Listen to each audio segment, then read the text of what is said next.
Hey Astro fam, Tim Soaring Wolf here, bringing you another video about Pluto, and this isn't even my last one. But I did already do a video on Pluto and Aquarius, which just happened in March 23rd, 2023. And then, of course, the age of Aquarius that we are in. But this Pluto video is going to be about the Pluto return of the United States.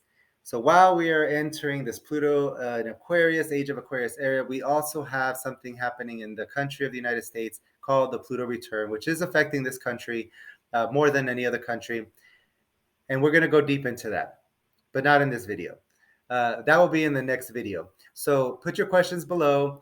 Don't forget to like and subscribe, and I will be answering any questions down below in the next video, as well as going deeper into the subject. I'll pull some charts so we can go over the birth chart of the United States. But the birth chart of the United States was when it was born. So you would look at it similar to how you would look at the birth chart of a person. United States was born on July 4th, 1776. And so in that chart, Pluto is at the 27th degree of Capricorn. And it has taken all the way until just last year, February 22nd, 2022 to be exact, for Pluto to reach that 27th degree in Capricorn. So last year I did mention the Pluto return. I actually did a few posts leading up to 2022, talking about it, talking about how the Pluto return will be in the second house of the United States chart. Second house is the house of money, the house of property, how there will be a death and rebirth through our financial sector and even property. We also got Uranus and Taurus shaking things up in the financial markets and digitizing things. And so when we say things of what's happening astrologically, it isn't always the most popular thing to say. When we talk about the Pluto return, and I was leading up to it last year, mentioning what it is, and Pluto reaching that point of where it was when this country was originated. This is a realignment of power and revisiting those themes of power of the country. Pluto is the planet of power, and Pluto affects directly governments and countries and empires, as well as establishing our own personal power within us.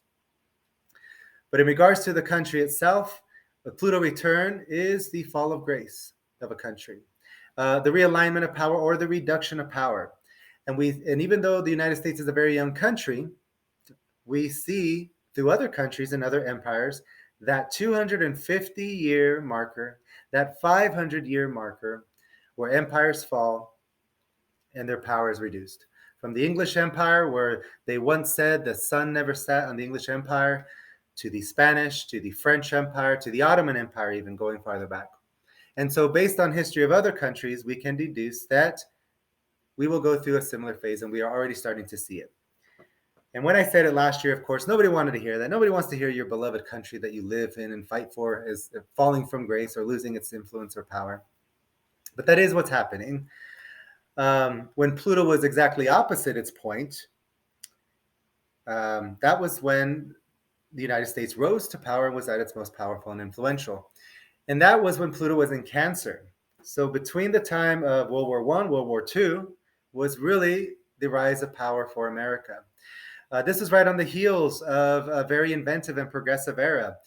Go check out my Age of Aquarius video. It talks about the Pluto and Gemini era, where we went from being the 12th largest navy in the world to being in the top 5. I want to say number 3.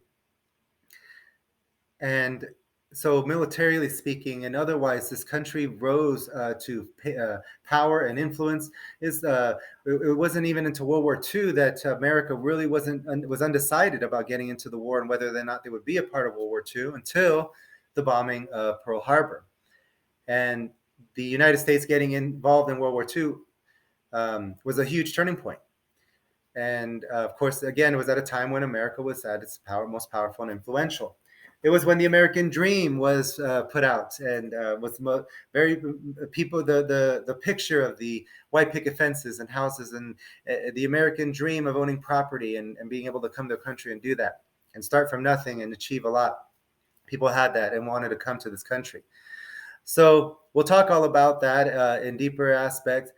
But as we talk about this Pluto being opposite Pluto and how it was the rise of powers, the growth, the expansion of power in the United States of America, we see another country that is getting close to experiencing that opposition. And this is another unpopular topic or phrase, but that country is China. China has a new birthday because of the Republic of China that was reformed in the 1900s. So in that birth chart, Pluto is in Leo. And what did we just experience on March 23rd? Pluto moving into Aquarius. So Pluto in the new chart of China, Pluto in Leo, still several years away. But as Pluto gets closer, we will see that rise and that expansion and growth of power of China. We're already starting to see it with the changes of currency and the influence of them telling other countries to change their currency that have sanctions on America. Um, and we are starting to see a lot of that. We are starting to see a lot of the transformation and evolution of the financial sector and the property, even with this week. And people are talking about the change of currency and how mortgage contracts could be void. So all this is coming up with the Pluto return in the second house, the house of money, the house of Taurus, while Uranus is in the sign of Taurus, shaking things up, digitizing things. Everything's becoming electronic with money. And even in 2018, I did say also that by the end of this 7-year transit, by 2025, we will have a new digital currency. Again, maybe something that people didn't want to hear. They don't want to have to have everything tracked. But it is something that I predicted. I also predicted in 2019 when I realized that Jupiter and Saturn and Pluto were going to be conjunct in Pluto in Capricorn for the first time in hundreds and hundreds of years. Going back to the last time it happened was when the bubonic plague happened and millions died. Nobody wants to hear about that. Nobody wants to hear about a plague. I was told, wow, that's a very heavy word. Oh my goodness, a plague. But what happened in January of 2020 when Pluto aligned with Saturn and Jupiter in Capricorn led into the year of the pandemic. So while these are things that we may not want to hear, again, we're dealing with Pluto, the darker aspects of things. Pluto brings out the darker aspects of things so that they can be revolutionized, transformed, destroyed if necessary. And while we are going through this, it's not a happy subject, but forewarned is forearmed. So I am all about getting information out there. So again, feel free to put your questions below and we'll go over them in the next video. Pluto in the United States chart is going to affect it in a huge way. So I'm excited to delve into this topic even further. And with that, see you all in my next video. Till then, my Astro fam, take care.